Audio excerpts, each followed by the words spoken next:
चा माहोल असतो. नुसता संध्याकाळच्या सकाळ फक्त काही टायमिंगला नाही, तर रात्री 6-7 वाजल्यापासून ते पार 3 ते 4 पहाटेपर्यंतचा सगळीकडे सेमच असा माहोल असतो.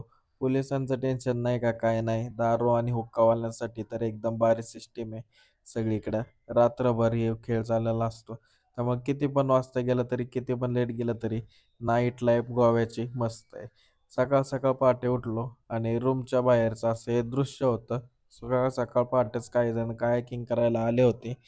ते कायाकिंग रूमच्या आमच्या शेजारी होतं. त्यानंतर इंस्टाग्राम होल एक स्ट्रीट फिरायला गेलतो. स्ट्रीटमध्ये सगळी वेगवेगळे रंगीबेरंगी घरं होती. काय-काय ठिकाणी फोटो काढून देत नव्हते. पण ही फक्त घरांचे कलर आणि तिथं वेगवेगळे कॅफे आहेत. लय दुपारचं ऊन लागत असल्याने तिथं जास्त काही मजा आली नाही. पण तरी पण तिथं आम्ही गेलतो. त्यानंतर रूममध्ये असलेल्या स्विमिंग पूलमध्ये मजा घ्यायला आलो आणि ही रूम स्विमिंग पूल जी आहे ती फक्त ₹2500 मध्ये भेटलेली आहे. ते पण इतक्या गोव्याच्या पीक पिरियडमध्ये 31st आणि ख्रिसमसच्या टाईमला सुद्धा. म्हणजे नॉर्मल वेळेस जर आलो तर हे स्विमिंग पूलसारखे मस्त असे रिसॉर्टसुद्धा 1000-1500 पासून चालू आहेत आणि ते पण गावाच्या शेजारी बागा बीचच्या टच. हे ड्रोनचे व्हिडिओ काढले त्याच्यातून तुम्हाला दिसेल कसलं सुंदर असं असलेलं हे रिसॉर्ट आहे आणि बागा बीचच्या एकदमच शेजारीच आहे. त्यानंतर त्यामुळे तिथून जर गाडी घेऊन जायची गरज नाही. चालत सुद्धा बीचवरती जाऊ शकतो. असं हे रिसॉर्ट आहे. रिव्हर साइड व्ह्यू रिसॉर्ट असं या हॉटेलचं नाव आहे. रिव्हर शेजारीच असल्यामुळे त्याचं असं नाव दिलेलं आहे आणि ह्याच रिव्हरमध्ये सकाळ-सकाळ काही जण कायाकिंग करत होते. असा एकदम मनमोहक असा दृश्य आहे हे. त्यानंतर हा बागा बीचचा ड्रोन व्हिडिओ आहे. मीच काढलेला आहे. बागा बीचवरती 4-5च्या दरम्यान गेलेला हा व्हिडिओ आहे. एकदम हायवेने बघितलं तर दिसेल एकदम इथं बोटी पाण्याच्या कडेला एकदम अशा मासे मारणाऱ्यांच्या बोटी आहेत किंवा ॲक्टिव्हिटी करणाऱ्यांच्या सुद्धा आहेत. बागा बीचवरती एकदम हाईटवरून एकदम मुंगीसारखे लोकं दिसायला लागलेले आहेत. त्यामुळे थोडं खाली घेऊन दाखवतो. किती गर्दी आहे बागा आणि कलिंगट बीच. हाच बीच सरळ पुढे गेल्यावरती कॅन्डोलियम बीच इथं लागतो. इथं अशा वेगवेगळ्या टाईपचे हॉटेल, हट्स एकदम सगळे लाईनीनीच लागलेले आहेत बीचवरती. जसं कोणाला पण बसून देत नाही. तिथं जाऊन काहीतरी ऑर्डर करायला लागते. त्यानंतर आपण तिथे किती पण वेळ बसू शकतो. संध्याकाळच्या वेळेचं जे मी सांगितलेलं दृश्य दाखवलेलं, डी-जे नाईट सगळं ते ह्याच बीचवरती आहे. कंटिन्युअसली इथं जेवढी बघेल तेवढी आहे. त्यामुळं असं काही नाही की लय गर्दी आहे काय. किती पण जरी लोकं आली तरी बागा बीच आणि कलिंगड बीचची कॅपॅसिटी आहे त्यांना सर्व्ह करण्याची. त्यामुळं काही जण म्हणतात लय गर्दीत जाऊ नाही, हे नाही. पण हे बागा आणि कलिंगड बीचवरती कधी पण जरी गेला तरी पण गर्दीच आहे. फक्त पीक पिरियडमध्ये पण एक वेगळाच मोसम आहे गर्दीचा. त्यामुळे तिथं पण भारी वाटतंय. खायच्या पदार्थाचे आयटमचे रेट जरी जास्त असले तरी या ठिकाणी दारूचं एकदम स्वस्त असल्यामुळे दारूवाली गँग लय येत्या. पण तरी पण एकदम सेफ माहोल असतो सगळीकडे संध्याकाळच्या वेळेस पण. पोलीस-बिलीस पण तिथं असतात. त्यामुळे सेफ्टीचा काही इश्यू येत नाही गोव्यामध्ये. आणि रात्रीचं गाडी घेऊन जरी फिरायचं म्हणलं तरी गोवा बाकीच्यांपेक्षा सगळ्यात भारी आहे. कोकणात संध्याकाळी 6-7 वाजल्याच्या नंतर काहीच नसतंय. तसं गोव्यामध्ये रात्री 12, 1, 2, 3 वाजेपर्यंत जरी खायचे-बियचे सगळे हॉटेल आहेत आणि ते सुद्धा इकडूनच सुरुवात आहेत. अख्ख्या गोव्यामध्ये मोस्टली नॉर्थ गोव्यामध्ये सिस्टम आहे. साऊथ गोव्याला जरा संध्याकाळचे हे डी-जे-बीजेची कमी असते. त्यामुळे त्यांना डी-जे-बीजे नाईट लाईफ पाहिजे. त्यांनी नॉर्थ गोवा, बागा, कलिंगट, कॉन्डेलियम बीच इकडचा अंजुनम-बिंजुनम बीचला सुद्धा आहे. पण तिकडं जरा कमी गर्दी असती. त्यांना गर्दीच्या माहोलमध्ये यायचे त्यांनी हे बागा बीचला जायचं. ड्रोन उडून खाली घेतलेला आहे. त्याच्यानंतर दुसरीकडं आज संध्याकाळी जाणार आहे. बागा बीचवरती कंटिन्युअसली गर्दी बघून कंटाळून त्यानंतर एक दुसरीकडे कॅन्डोलिम बीचला जायचं ठरवलं. बागा बीचपासून फक्त एक 4 ते 5 किलोमीटर लांब असलेला कॅन्डोलिम बीच आहे. पण तिथं स्कूट्या भेटत असल्यामुळं काय 15-20 मिनिटात म्हणलं तरी पण जातं. तिथं एकदम काय काय असे प्रीमियम असे कॅफे आणि हॉटेल आहेत. तर त्यास एकदम प्रीमियम अशा रेस्टॉरंटला गेलतो. तिथं एंट्री पार्किंगला सुरुवातीला जागाचा जरा अडचण आहे. पण एकदा पोहोचल्यावरती बीच एकदम मस्त आहे. बीचवरती आहे एकदम कमी गर्दी असते. आणि संध्याकाळी ज्याला पाण्यात बिण्यात जायची बीचवरती त्याच्यासाठी तर सगळ्यात भारी. आम्ही तिथं गेलतो आणि निवांत असं सी फेसिंग सोफे बिफे ठेवलेले आहेत. त्यामुळे ज्याला असं जरा प्रीमियम फील वाला पाहिजे, बागा आणि कलिंगूटची गर्दी बघ कंटाळून त्यांनी एक 2-4 किलोमीटर पुढं कशाने पण यायला पाहिजे. गाडी फोर व्हीलर बिलर पण मोस्टली स्कूटी जास्त परवडेबल आहे इथे यायला. कारण जरा ह्या रूटमध्ये ट्रॅफिक असतंय. त्यामुळे स्कूटीवरती आलं तर पार्किंगचं पण टेन्शन नाही, ट्रॅफिकचं सुद्धा टेन्शन नाही. आणि संध्याकाळचा माहोल तुम्हाला दाखवता येतं. असं एकदम क्वालिटी असा व्ह्यू आहे. लोक बसलेली आहेत. बीच कडेला सोफे टाकल्यात आणि समोर बीच. फोटोशूट करण्यासाठी पण 4-5 पॉइंट आहेत. आणि निम्म्यापेक्षा जास्त इंग्रजच इथं आहेत. तर ड्रोन थ्रू मी दाखवलं ही अशा पद्धतीने ही एकदम बीच रिसॉर्ट आहे. हे कॅफे इतके फेमस आहे, इथं कितीतरी बॉलिवूडचे ॲक्टर आणि क्रिकेटचे सेलिब्रिटी सुद्धा इथं येऊन गेलेले आहेत. त्यांच्या राहायची पण काहीतरी सोय आहे वाटते. इथं फक्त जरा पार्किंगलाच अडचण आहे. त्यानंतर रात्रीचं परत तिथून 750-800 रुपयाचा पिझ्झा खाऊन झाल्यानंतर परत निघालो. तिथं 2-4 चर्च वगैरे रोडमध्येच आहेत. यांचा पण चांगला व्ह्यू दिसतो रात्री. आणि शॉपिंगला तर काय विषयच नाही. बघाल तिकडे शॉपिंग आणि दारूची दुकानं मोस्टली आहेत. बाकीचं काय भेटेल का नाही माहीत नाही. पण शॉपिंगला भारी भारी सिस्टेम आहेत सगळीकडं. तर पोलीस बिलीस आहे आणि रोडच्या कडेलाही असलं फिरायला एक दिवसाची ॲक्टिव्हिटी वाले 500 बोर्ड लावलेले आहेत. तिथं काय जाऊ नका.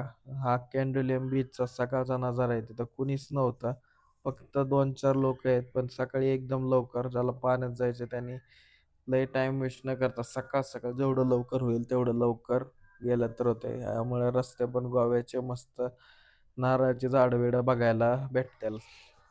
आणि शॉपिंगला बाकी काय करण्यापेक्षा गोव्यामध्ये गेल्यावरती तिथं जाताना किंवा येताना जर कोल्हापूर लागला किंवा गोव्यात सुद्धा काय काय कोल्हापूर चपलीची दुकान आहे, तर गिफ्ट देण्यासाठी आणि पायात तुम्हाला घालायसाठी एकदम युजफुल असं मटेरियल आहे ते म्हणजे कोल्हापुरी चप्पल. त्याच्यात आता लेडीजमध्ये पण लय एकदम व्हरायटी आहेत आलेले आहेत आणि जेंट्स कोल्हापुरी चपलीमध्ये पण बरेच व्हरायटी आहेत. त्यात पण तुम्हाला जो पाहिजे तो कलर इथं ते करून देऊ शकतात. जर स्पेशल तुम्ही कोल्हापुरीच्या दुकानामध्ये गेलात तर 500 रुपयापासूनच कोल्हापुरी चप्पल स्टार्ट आहे.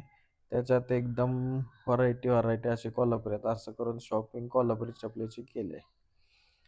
त्यानंतर हा कॅन्डोलियम बीच आहे. सकाळ सकाळ 7:30-8 वाजताचं दृश्य आहे. अख्खा बीच मोकळा आहे आणि गोव्याच्या बीचवरचं पाणी आणि कोकणाच्या बीचवरच्या पाण्याचं जर कम्पेअर केलं तर लय फरक आहे.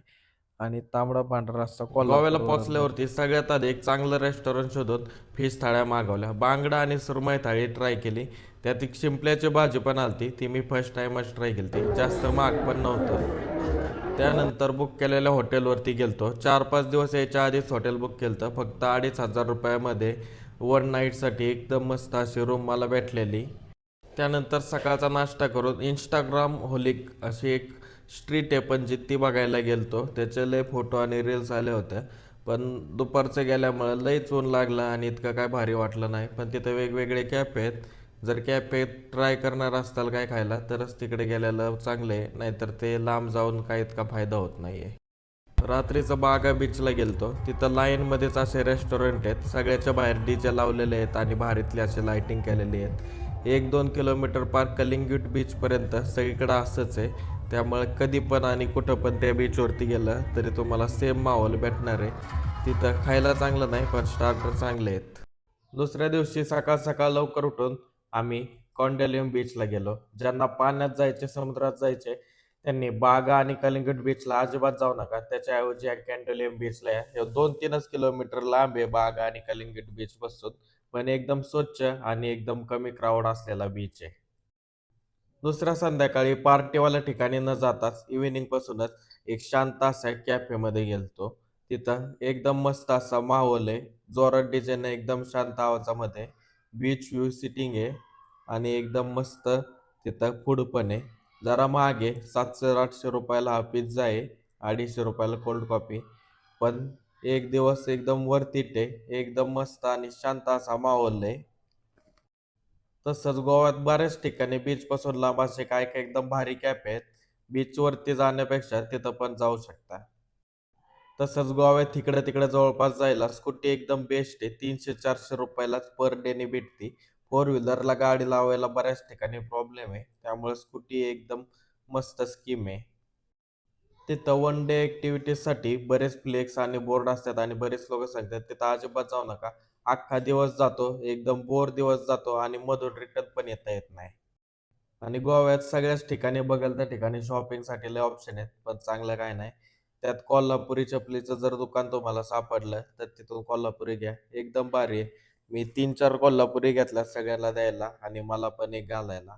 त्यामुळं बाकी काही शॉपिंगपेक्षा एवढंच जरा वर्थ इट आहे. तुम्हाला पाहिजे त्या कलरचे करून देताल. आणि शेवट जर कोल्हापूरवरून रिटर्न येत असताल तर तांबडा पांढरा 6 कुठं भेटेल तिथं ट्राय करा आणि एकच नंबर असतोय, त्यामुळे तो घ्या. गोवा झाल्यावर ते असं तुम्हाला सेम दाखवतो. कोकणामध्ये सुद्धा आम्ही असं कॅम्पेनिंग केलं आणि तिथं ड्रोन उडवलेला. तर जी कोकणातल्या समुद्राचं पाणी आणि गोव्याच्या समुद्राचं पाणी अख्खे व्हिडिओ बघितल्यावरती तुम्हाला लगेचच लक्षात येईल का कोकणापेक्षा मोस्टली लोक गोव्याला प्रिफर करतात. कोकणात पण असं आहे, पण मालवण वगैरे त्या साईडला चांगलं पाणी आहे समुद्राचं. पण काही ठिकाणी एकदम असं गढूळ असं असलेलं पाणी तिथं कोकणामध्ये आहे आणि कोकणामध्ये नाईट लाईफ असं काही सिस्टीम नाही आहे. तरी पण आम्ही मस्तपैकी तिथं एक टेंट लावत होतो. 2 गाड्या होत्या आणि 7-8-10 जण एकदम आमचं राहायचं नियोजन करायचं होतं आणि मोस्टली व्हिडिओसाठी हे चाललेलं. पण त्याच्यानंतर इथं एकदम ऊन आणि आमचा टाईम गेला, त्यामुळे आम्हाला हे काही करणं सक्सेस झालं नाही. त्यामुळे तिथं टेंट बांधून 1 तास 2 तासच फक्त आम्ही तिथं थांबलो आणि त्याच्यानंतर डायरेक्ट रिटर्नचा मार्ग पकडला. कोकणात गेलतो त्यावेळेस. रात्रीच्या 2चा मुहूर्त काढून निघालो कोकणात. 2-4 ठिकाणी चहाचा स्टॉप घेत सकाळी 7 वाजता बीचवर पोचलो. 2-3 क्रिकेटच्या मॅच खेळल्या, त्यात 10-12 भांडणं करून त्यानंतर आलो व्हिलावरती. 15,000 रुपयाला एक नाईटचा असलेला व्हिला बुक केलता. सुरमई आणि कोळंबी आल्या आणल्या. 10 किलोचं हे फ्राय बनवायला दिलं. 400 रुपये किलो मागं बनवाय घेतलेलं हे फ्राय होतं. एका मागून एक पापलेटची प्लेट येत होती. आधी सुरमईची प्लेट आली, त्याच्यानंतर कोळंबीची प्लेट आली. त्यानुसार लक्षात आलं संध्याकाळच्याला परत आपल्याला मासा आणायला लागणार आहेत. मग आलो आणि ध्यानात घेतला आता पापलेटच घ्यायचं. पापलेट फ्राय करायला दिलं. तब्बल 20 पापलेट घेऊन आलतो आणि पापलेट फ्राय करून संध्याकाळी तयार होऊन आलं. तेलाऐवजी अंड्यामध्ये पापलेट तळायची आयडिया आमच्यातल्या एकाने दिली. त्यानंतर पापलेटची टेस्ट असली क्वालिटी झालती की प्रत्येकाने 1-2 पापलेट घेतलं. कमी पडू नये म्हणून सुरमई पण आणलेली. फक्त पापलेटवरती तर काही जमलंच नसतं. संध्याकाळच्याला पांढरा भात आणि एकदम क्वालिटी असा रस्सा होता. सगळ्यांनी ते केलं. त्यानंतर बसला पत्त्याचा डाव. 2-4 पत्त्याचा डाव टाकलं आणि संध्याकाळी गायब झालो. सकाळ स्विमिंग पूल मध्ये सगळ्यांनी पोहायचा आनंद घेतला. बुडायचं टेन्शन नसल्यामुळे कोण बाहेरच निघत नव्हतं. त्यानंतर सकाळ अंड्याची भुर्जी आणि पाव आलं. न बघता पाव एका वेळेक उडावलं. चहा पाव काहींनी खाल्लं. त्यानंतर इथं एक टेंट लावण्याचा आमचा प्रयत्न केला आणि मस्तपैकी अर्धा 1 तास टाइमपास करून संध्याकाळी समुद्राच्या किनाऱ्यावरून निघायची वेळ आली. मस्तपैकी संध्याकाळी 1-2 ठिकाणी जेवण केलं. पोहायचं नियोजन केलं. 7-8 जण मिळून अचानक ठरवलं आणि डायरेक्ट पोहायसाठी गेलो आणि एकदम थंडगार अशा डायरेक्ट धरणाच्या पाण्यामध्येच आम्ही पोहायचं नियोजन केलंय. पोहायला सुरुवात केली. काही जणांना पाण्याच्या खाली उड्या